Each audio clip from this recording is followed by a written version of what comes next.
ujung telepon sana. Assalamualaikum Bang Abdullah ya Mahua.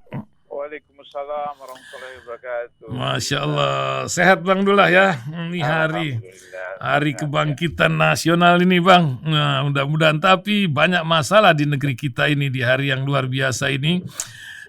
Seperti perundungan Ustadz Somad jiran. Kadang kita kalau bertetangga ini memang susah ya, dingin-dingin sedap. Ini ada cerita tentang penamaan atau pembuatan orang berbicara yang dipantau oleh tetangga ya. Kalau Anda ngomongin ini nggak boleh silaturahmi ke sini ya. Tapi lain lagi kisah tentang LGBT, negeri ini juga sedang dirundung. Wah, luar biasa ini. Kalau lihat di balik ini, wah macam gunung es Bang Dullah. Bu, kita punya anak laki zaman sekarang ini ngeri. Dulu anak perempuan kan, kalau laki ini belum pulang, kemana dia? Oh, mana ini? Ini repot zaman sekarang. Takut nanti kalau kenapa-napa kan jadi predator pula. Sementara umat ini dirundung dengan kalimat kafir. Orang Aceh bilang kape. Kalau mereka bilang domba yang sesat, kita tidak masalah lah. Banyak lagi kalimat lain dari agama lain terhadap kita. Mungkin Bang Dullah bisa memberikan sorotan buat hal-hal yang beginian di Jumat penuh keberkahan hari ini. Silakan Bang Abdullah. Silakan. Baik, terima kasih Mas Ihsan. Yang pertama soal kebangkitan nasional tanggal 20 Mei tahun 1908. Sebenarnya salah satu penyebab masalah di Indonesia itu karena kita ahistoris. Artinya kita tidak memperhatikan betul peristiwa-peristiwa sejarah di Indonesia. Kalau kita mau jujur, sebenarnya Hari Kebangkitan Nasional itu bukan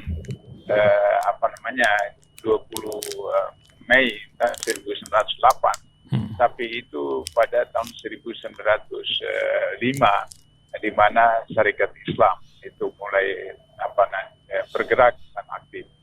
Ada perbedaan antara 1905 Syarikat Islam dengan Budi Tomo 1908. Kalau Budi Tomo 1908 ini dari pesertanya itu orang-orang yang dianggap sebagai tokoh-tokoh atau kalau bangsawan orang Jawa, kelompok orang Jawa, bangsa Jawa dan bahasanya bahasa Jawa, dan tidak punya tujuan untuk kemerdekaan Indonesia. Kalau Syarikat Islam itu dari semua lapisan, bukan hanya orang Jawa saja, orang Sumatera, orang Sulawesi dan kemudian tujuannya menciptakan kemerdekaan, itu 1905. Dan bahasa yang digunakan bukan bahasa Jawa, tapi bahasa Indonesia, bahasa Melayu yang menjadi bahasa Indonesia. Dan kemudian mendirikan bagaimana supaya mandiri bangsa Indonesia, dimulai dengan perusahaan dagang yang kita kenal sekarang dengan batik. Kalau kita ke Pekalongan, kalau kita ke Solo, kita ke Jogja, itu adalah warisan dari Syarikat Islam. Tapi inilah penyimpangan sejarah sehingga akhirnya hari ini kita bicara tentang kebangkitan nasional, tapi kemudian tidak merupakan satu kebangkitan nasional, tapi kebangkitan oligarki. Sehingga dengan begitu maka oligarki yang berkuasa sekarang, sehingga kemudian hari ini teman-teman akan datang ke DPR dan seterusnya itu kita lihat apakah DPR, MPR, DPD mau menerima putusan dari mahasiswa, dari civil society, dari purnawirawan, dari mama atau tidak, atau terjadi kerusuhan nanti di sana karena perintah dari oligarki atau kinerja oligarki. Itu satu soal kebangkitan nasional. Jadi saya mau simpulkan soal kebangkitan nasional di samping soal historis, tapi kita harus menyadari kebangkitan nasional artinya kita kembali kepada pembukaan Undang-Undang 45, kepentingan nasional, tujuan kemerdekaan yang ada pada pembukaan Undang-Undang 45. Nah, itu pertama adalah kesejahteraan umum, jadi bangsa Indonesia sejahtera. Yang kedua, mencerdaskan bangsa, artinya bangsa itu cerdas. Yang ketiga, bagaimana melindungi NKRI yang aman dan tetap. Dan yang keempat, men-trigger tercapainya perdamaian dunia yang abadi. Nah, itu tujuan kemerdekaan Indonesia. Sehingga kalau kita memperingati Hari Kebangkitan Nasional harus merujuk ke situ. Itu yang pertama soal kebangkitan nasional. Yang kedua soal UAS. Jiran. Saya Mas Ihsan 3 tahun secara rutin mengajar di Singapura dulu. Kemudian 2 tahun setelah reformasi kembali ke Indonesia, 2 tahun di KPKPN, saya masih pulang pergi sebulan sekali sebagai dosen terbang. Jadi 3 tahun saya 2 pekan di Singapura mengajar, kemudian kembali ke Malaysia, Kuala Lumpur, baru 2 pekan lagi datang ke Singapura. Jadi saya tahu betul tentang Singapura itu. Jadi tapi saya harus katakan bahwa memang Singapura itu disiplin, ketat SOP dan seterusnya. Dan saya pernah mengalami seperti yang dialami oleh UAS itu, pernah dimasukkan ke dalam satu ruangan untuk diperiksa apa segala macam. Tapi kemudian karena saya tidak punya rekod apa di Singapura waktu itu, maka kemudian hanya diperiksa berapa jam seperti itu, kemudian selesai. Yang kedua, waktu saya Direktur Pasca Sarjana di Lubuk Linggau, 4 tahun yang lalu saya bawa mahasiswa pasca sarjana melakukan studi komparatif ke Thailand, Malaysia dan Singapura. Kemudian masuk dari Johor di Malaysia, masuk ke imigrasi Singapura. Ada sekitar 30 mahasiswa yang saya bawa. Itu satu orang hampir 1 jam lebih. Jadi kami tunggu dia diinterogasi segala macam. Nah, penyebabnya apa? Namanya itu mirip dengan satu nama yang dalam blacklist di Singapura itu. Nah, rupanya yang dimasukkan dengan orang yang blacklist itu adalah yang dianggap sebagai teroris, sebagai apa dan begitulah. Jadi memang saya punya teman di Malaysia punya adik kandung itu sampai sekarang masih tidak bisa begini, tidak bisa begitu, seperti itu. Kalau dia pulang ke Johor, dia harus lapor, kemudian dikawal dan seterusnya. Jadi Islamophobia di Singapura itu luar biasa. Sehingga kemudian saya harus jujur katakan bahwa Singapura ini adalah Israelnya Asia Tenggara. Jadi perwakilan Israel di Asia Tenggara itu di Singapura. Bagaimana penduduknya cuma sekian 2-3 juta atau 4 juta atau 5 juta, saya sudah lupa lagi itu. Dan itu yang tadinya itu adalah negeri Melayu, terus kemudian sekarang menjadi negeri Cina, yang penduduk Melayu tinggal 10%, seperti itu. Tapi pengalaman saya pribadi yang luar biasa, saya dulu waktu mengajar di Singapura itu saya mengajar di Institut Muhammadiyah dan di Akademi Dakwah. Jadi saya nginap di kantor, Jadi kalau subuh saya di bawah lantai 1 itu masjid. Subuh saya bangun, setelah bangun malam kemudian salat subuh. Kira-kira 3 tahun yang lalu terakhir saya ke sana, itu saya nginap di tempat biasa saya nginap di situ. Kemudian ini saya sudah selesai salat malam, kok saya tunggu ini azan subuh kok nggak ada. Terus kemudian saya tiba-tiba dengar Bilalnya qomat, saya terus keluar.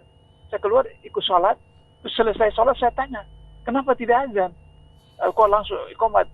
Dia bilang, Pak Ci, kami baru dapat perintah dari pemerintah Singapura tidak boleh azan subuh. Kenapa? Nah, kata ini yang Bilal ini, ada tetangga itu orang Yahudi. Dia komplain kepada pemerintah Singapura karena azan subuh ini mengganggu kenyamanan dia tidur apa semacam. Maka kemudian tidak boleh azan subuh. Itu 3 tahun pengalaman saya terakhir waktu saya ke Singapura 3 tahun lalu. Itu tidak boleh azan subuh. Jadi karena tetangganya itu Yahudi, dia lapor kepada pemerintah, polisi, dan kemudian polisi datang memberitahu tidak boleh azan subuh. Nah, jadi Islamophobia di Singapura ini luar biasa sekali, dan kemudian mereka sepertinya lupa bahwa PBB sudah menetapkan melaksanakan resolusi Islamophobia itu, dan Amerika sudah menetapkan harus undang-undang untuk kemudian tidak lagi Islamophobia. Tapi kemudian ternyata Singapura masih memberlakukan itu karena hanya data-data informasi fitnah dari berbagai pihak yang buzzer yang dari Indonesia yang mengatakan UAS itu begini. Persis betul kasusnya seperti ARS di Arab Saudi. Akhir 2019 saya dengan teman-teman ke Mekah dan ketemu dengan ARS di rumahnya di kota Mekah. Dan kemudian ARS itu perlihatkan kepada saya dan teman-teman keterangan dari imigrasi Arab Saudi yang mengatakan bahwa mereka tidak bisa perkenankan HRS keluar dari Arab Saudi, diminta oleh Malaysia, diminta atau tidak boleh karena ada perintah larangan dari Indonesia untuk tidak boleh keluarkan HRS dari Arab Saudi. Jadi berarti saya simpulkan UAS ini kan kita lihat kalau kronologi itu dia punya istri, kemudian dia punya anak, kemudian temannya itu sudah keluar, HRS UAS juga sudah dicop, dia punya paspor, sudah dicap paspornya, mau keluar, tiba-tiba kemudian dipanggil lagi dan ditahan. Berarti ada semacam silent instruction, visible hand dari mana, entah dari bulan, dari Mars atau dari Jupiter atau gitu, sehingga kemudian akhirnya UAS tidak jadi masuk Singapura, kemudian kembali. Nah, karena itu maka sebenarnya pemerintah Indonesia itu kalau mau protes juga serba salah. Sebab kemarin malam, tadi malam itu, atau kemarin malam saya lupa, saya lihat di TV One itu jubir pemerintah yang bersorban itu dalam bahasa itu saya paham bahwa ya kita harus mengerti posisi, jangan sampai begini. Jadi seakan-akan bahwa UAS yang dipersalahkan, karena suka begini. Kalau misalnya tentang ucapan UAS tentang kafir, tidak ada agama apapun di dunia ini, apakah Islam, Yahudi, Nasrani, atau Hindu, Buddha yang lain, yang dalam kitab sucinya tidak menyebutkan kata kafir. Artinya selain orang bukan agamanya itu dianggap kafir. Kafir itu kan dalam bahasa Indonesia itu adalah pembangkangan. Kata kafir artinya membangkang. Nah, jadi kalau misalnya orang tidak masuk Islam berarti membangkang kepada Islam, itu kafir. Orang tidak masuk Nasrani berarti dia membangkang kepada ajaran Nabi Isa, dia kafir. Orang tidak masuk agama Yahudi karena membangkang kepada perintah Nabi Musa atau ajaran Nabi Musa, itu kafir. Jadi saya heran ini buzzer Indonesia ini mempersoalkan kata kafir, padahal semua agama menggunakan itu di dalam kitab suci mereka, bahwa kalau di luar agama mereka itu kafir, yang dalam bahasa Indonesia adalah pembangkangan atau membangkang terhadap ajaran masing-masing nabi. Nah, jadi oleh karena itu maka saya kira bukan soal UAS, bukan soal HRS, bukan soal apa, tapi ini soal harga diri satu bangsa, satu negara, yang kemudian orang seperti UAS saja dibuat begitu, apalagi misalnya orang biasa yang seperti itu. Nah, itu berbahaya, sehingga kemudian seharusnya dubes kita di Singapura harus kemudian proaktif untuk menjelaskan tentang apa yang ada di Indonesia, khususnya UAS, dikaitkan dengan undang-undang di Amerika yang mencabut Islamofobia dan juga tentang rekomendasi PBB yang sudah kemudian menghilangkan Islamofobia seperti itu. Nah, ini tentang soal UAS. Tentang LGBT, ini memang betul-betul Indonesia ini akan dapat laknat luar biasa. Saya harus katakan ini karena dalam Al-Quran, dalam Islam itu, kalau terjadi musibah terhadap suatu negeri, suatu kampung, suatu masyarakat, tidak hanya orang jahat yang kena, tapi semua orang di situ, ulamanya, kiainya, ustaz juga kena. Kenapa? Karena ulama atau kiai atau ustaz itu membiarkan kebatilan, kezaliman itu, sehingga demikian maka musibah datang itu kena semua. Jadi saya tidak mau nanti dipersalahkan Allah bahwa ada kasus begini dibiarkan, dan karena itu saya bicara agak keras sekarang ini soal LGBT. Bagaimana Allah menghancurkan kaum Ad, bagaimana Allah menghancurkan kaum Samud, bagaimana Allah menghancurkan kaum Nabi Ibrahim atau nabi dulu yang Nabi Ayub, Nabi Shuaib dan seterusnya, karena kemaksiatan yang mereka lakukan, khususnya kaum LGBT. Ini ada yang aneh bin ajaib. Tadi Mas Ihsan singgung tentang RUU KUHP 2017. RUU KUHP itu disusun sejak masih zaman Soeharto. Sudah berapa puluh tahun. dari zaman Soeharto, sekarang kita reformasi saja 98 sampai sekarang sudah 20 tahun lebih. Itu tidak selesai-selesai. Yang sebenarnya sudah tinggal ketuk palu. Kenapa tidak selesai? Karena dia complicated. Jadi KUHP itu induk dari semua hukum di Indonesia yang kita ambil dari Belanda. Belanda itu dari Prancis. Nah, sehingga kemudian di dalam KUHP itu ada sebagian yang sesuai dengan ajaran Islam. Kenapa? Karena Belanda pernah dijajah oleh Prancis, sehingga undang-undangnya diambil dari Prancis, dan Prancis itu Islam pernah masuk di sana beberapa puluh tahun di Prancis Selatan seperti itu. Sehingga sebagian dari KUHP yang warisan Belanda itu ada ajaran-ajaran Islam. Satu-satunya yang dalam KUHP yang bertentangan dengan ajaran Islam itu hanya soal perzinahan. Dalam KUHP disebutkan zina adalah hubungan badan antara seorang suami dengan perempuan lain atas dasar suka sama suka. Sedangkan zina juga adalah hubungan badan antara seorang istri dengan laki-laki lain. Itu zina. Sehingga dengan demikian, maka kalau misalnya laki-laki dengan perempuan bujangan itu tidak zina menurut KUHP. Tapi kalau suami dengan perempuan lain atau istri dengan perempuan lain, dengan laki-laki lain, itu zina. Nah, ini yang mau akan diubah di dalam RUU KUHP oleh praksi-praksi Islam di sana di DPR supaya tidak bisa seperti itu.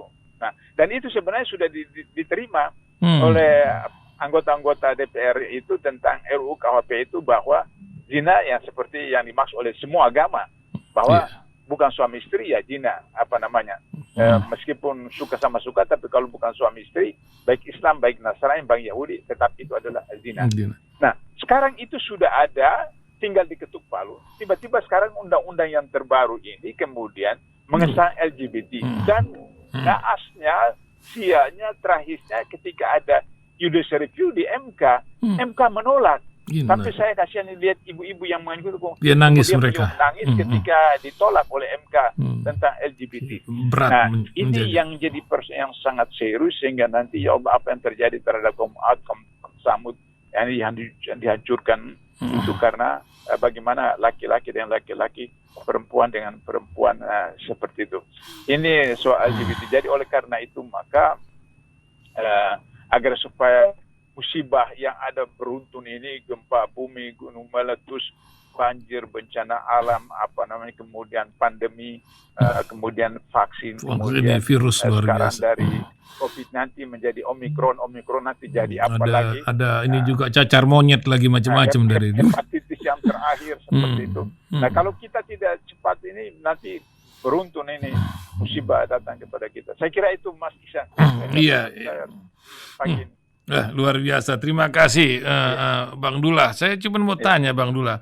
Banyak ini keluarga yang ingin vaksinasi anti korupsi gitu. Gimana Bang Dullah caranya? Ini kan vaksinasi banyak ini. Nah, ini kalau vaksinasi korupsi ada nggak Bang Dullah? Jadi vaksin ini kan soal bisnis. Di dunia ini saya sudah konsultasi dengan beberapa pakar dokter, bahkan pejabat di Kementerian Kesehatan. Di dunia ini ada 2 juta virus. Jadi kalau kita buat vaksin untuk satu virus, katakanlah corona, bagaimana dengan 1.999 virus yang lain? Apa kita mampu di dunia ini mau ciptakan 2 juta virus, 2 juta antivirus? Tidak bisa. Sementara secara sains bahwa corona itu adalah sejenis virus seperti flu. Cuma ada dulu kan kita dengar ada flu Hong Kong, flu apa, macam-macam, flu jadi Singapura flu itu persoalannya untuk menyembuhkan flu itu istirahat total saja. 2 hari, 3 hari tidak pergi kerja, istirahat, kemudian meningkatkan antibodi, daya tahan tubuh. Dan itu insya Allah sembuh. Sementara yang dilakukan oleh pemerintah, bukan hanya Indonesia tapi dunia, yang sebenarnya ini kan oligarki dunia, seperti itu adalah semacam vaksin. Yang vaksin itu tidak ada kaitannya dengan virus, tapi untuk kemudian menciptakan daya tahan, kekebalan. Nah, Sehingga kemudian Mas Ihsan kalau ingat pertama sekali COVID-19 ini yang dilakukan adalah tes, rapid test. Iya, rapid test. Rapid test itu kita datang ke poliklinik atau apa saja, kemudian diambil darah kita dari jari, terus dimasukkan ke alat itu. Kemudian nanti lihat merah atau tidak. Saya sudah konsultasi tanya sama dokter bahwa itu tidak menentukan bahwa kita kena COVID-19 atau tidak. Tapi itu untuk menentukan kita kekebalan kita tinggi atau tidak, imunitas kita tinggi. Jadi sama dengan perempuan mau tes hamil, dia hamil atau tidak, pakai alat itu, kalau merah positif dia hamil, jika tidak seperti itu. Jadi itu tingkat kekebalan imunitas, bukan soal terjangkit penyakit atau tidak. Baru kemudian sudah itu meningkat lagi. Jadi karena bisnis bertingkat dari rapid test kemudian antigen kemudian PCR dan seterusnya. Itu proyeknya berapa triliun yang sudah kontuan, dan aneh bin ajaib. Kita sekarang itu sudah berada pada periode vaksin yang ada itu sudah daluarsa. Nah, vaksin daluarsa masih dipakai. Kenapa? Karena kalau tidak dipakai, kemudian rugi, harus beli lagi. Nah, kemudian jadi masalah dengan apa? Dan saya sudah cek, ternyata di Cina itu ada 3 vaksin. 3 vaksin. Dan yang kita pakai sekarang itu, yang pemerintah Indonesia beli itu yang nomor 3. Nomor 3. Artinya bahwa di Cina saja itu tidak dipakai vaksin itu.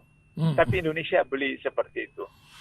Jadi itu maka banyak persoalan. Nah, sekarang yang terakhir itu adalah hepatitis. Nah, hepatitis itu ada dampak daripada vaksin itu karena sesuatu yang masuk ke dalam tubuh kita yang ini bahan-bahan dari vaksin itu bukan nabati. Kalau nabati itu mahal harganya. Tapi dari hewani. Nah, hewani itu apa saja? Nah, sekarang hewani apakah, katakan bukan babi, katakanlah kelinci misalnya, yang salah satu jenis itu kelinci. Persoalannya apakah di negara Eropa, negara Amerika, negara bukan itu, waktu kelinci itu mau dijadikan sebagai bahan, mereka sembelih nggak itu kelinci?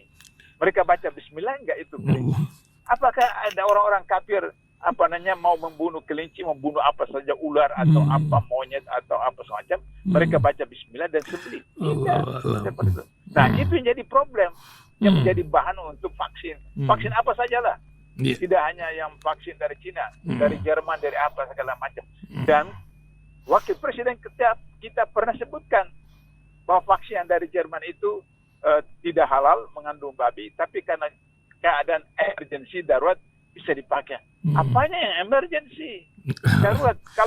Kalau emergensi darurat tidak boleh ada pilkada. Ternyata kemarin pilkada bisa juga laksanakan seperti itu. Jadi ini betul-betul proyek bisnis, dan saya minta Kejaksaan Agung, karena KPK ya sudah jadi anak mas daripada penguasa, ya udahlah Kejaksaan Agung kita dorong agar supaya sekarang di sidang di pengadilan, orang yang kemudian mempunyai data-data tentang vaksin ini manipulasi, bisa dan seterusnya, sedang di sidang, dan dia akan mengungkapkan tentang bagaimana proyek bisnis secara global yang melibatkan orang-orang di dalam negeri Indonesia. Masya Allah. Itu masih bisa. Jadi sebagai penutup, saya minta kepada teman-teman umat Islam khususnya yang sudah vaksin, berdoa saja. Berdoa saja, karena ajal itu urusan Allah kan. Betul. Tapi secara teori vaksin itu akan mendatangkan musibah kepada orang yang vaksin. Nah, karena itu berdoa saja, mudah-mudahan vaksin itu tidak mengakibatkan apa yang seperti hepatitis dan lain-lain. Seperti itu, Mas. Amin. Terima kasih. Terima kasih Bang Dullah pagi hari ini. Semoga doa kita di hari Jumat diberkahi Allah. Assalamualaikum Bang Dullah. Waalaikumsalam warahmatullahi wabarakatuh.